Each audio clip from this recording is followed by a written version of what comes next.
Conservative peer Lord Tebbit could face prosecution over claims that he kicked a person wearing a dragon costume during Chinese New Year celebrations in Bury St Edmunds. The 78-year-old is alleged to have grabbed a drum as he tried to stop noisy celebrations outside his home last month. The event had been organised by a Chinese restaurant on Hatter Street. Police confirmed today they received a complaint about Lord Tebbit's behaviour and that inquiries into the incident are continuing.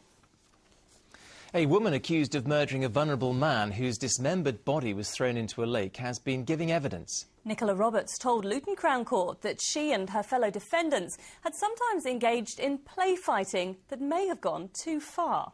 Well, the court has previously heard how Michael Gilbert was treated like a slave before being killed and thrown into the Blue Lagoon in Arlesey. Neil Bradford has more.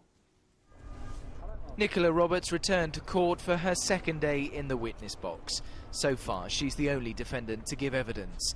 Earlier in the trial, her boyfriend Richard Watt was called as a prosecution witness. The court heard how the couple lived at this house in Luton with the rest of the Watt family and the victim, Michael Gilbert. The prosecution allege he was kept like a slave, often beaten and abused. The jury heard how his condition deteriorated and he died in January last year. His body was dismembered and dumped in the Blue Lagoon in Bedfordshire. It wasn't discovered until May. Miss Roberts told the court how her boyfriend, his 3 brothers and their friends would often play fight with Michael. She admitted joining in.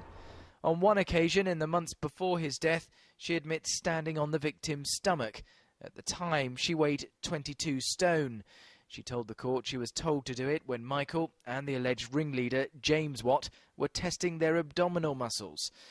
The jury heard how the play fighting was never extreme, but sometimes went too far, and Michael often bore the brunt. Nicola Roberts told the court that in the weeks leading up to Michael's death, he appeared happy to be there. She described how she saw only the occasional mistreatment of him, the odd punch, she said, thrown by James Watt. The 22-year-old denies familial homicide and conspiracy to pervert the course of justice. She will continue giving evidence next week. Neil Bradford, Anglia News, Luton Crown Court. Now, the Conservative MP Nadine Dorries is making the headlines again today, this time with her parliamentary expenses claims. The MP for Mid-Bedfordshire yesterday threatened legal action over a Daily Telegraph report of her involvement in the campaign for the Luton South seat at the general election. Well, today the same newspaper is reporting that her main home for expenses purposes is, in fact, miles away in the Cotswolds. Well, our political correspondent Matthew Hudson joins us live now from Westminster. Matt, it's been a couple of busy days, not all for the right reasons either.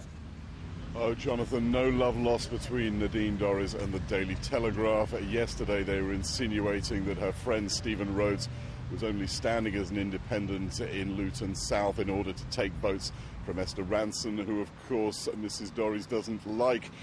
Then today they're back on her expenses again, saying that she designated a small cottage in the Cotswolds 90 miles from Westminster as her main residence, thus allowing her to claim thousands of pounds in second home allowances on her home in Mid-Bedfordshire. Well, that's one side of the story.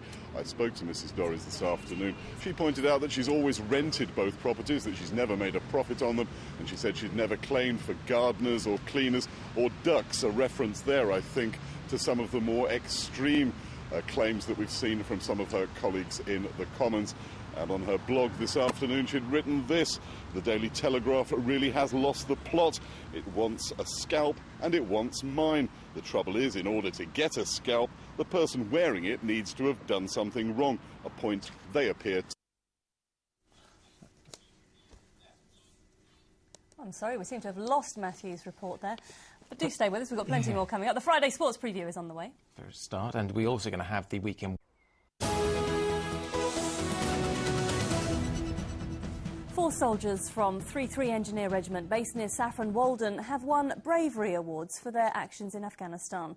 13 soldiers from a regiment based in Norfolk have also been recognised for their actions. The men belong to the Light Dragoons from Swanton Morley near Dereham. Some of them gathered at the base today for a photo call. The celebrations, though, were tinged with sadness. One of the awards was made posthumously. It's an immense honour for the regiment, both for the individuals who are receiving the awards, but the regiment as a whole. My ambulance was struck by an IED and I dealt with the casualties, the rest of my crew. The job that I was doing as forward air control and was utilising Apache and fast air, and I used them assets to engage the enemy. A magistrates' court in Suffolk is to be closed. Mildenhall is one of 20 courts around the country which will be shut under plans announced by the Justice Secretary, Jack Straw. The government says it's no longer necessary to have a court in every small town. Now, centuries of discrimination were overturned in Norwich today when women were given the freedom of the city for the first time in 800 years. Today, more than 200 women went to St Andrew's Hall to claim their title.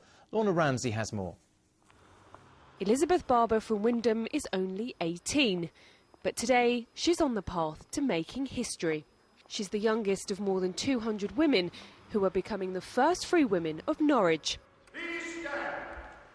And she knows exactly what she's going to do with her new title.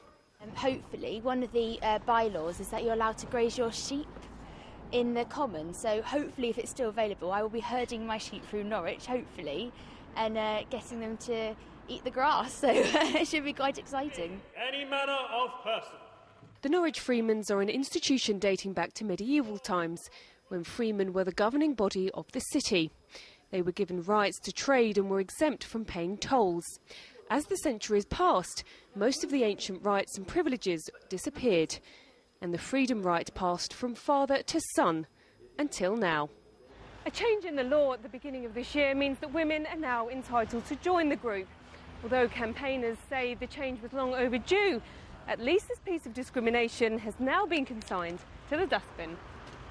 It's so important because it was discrimination against women that we've been fighting for, and now we've achieved our goal.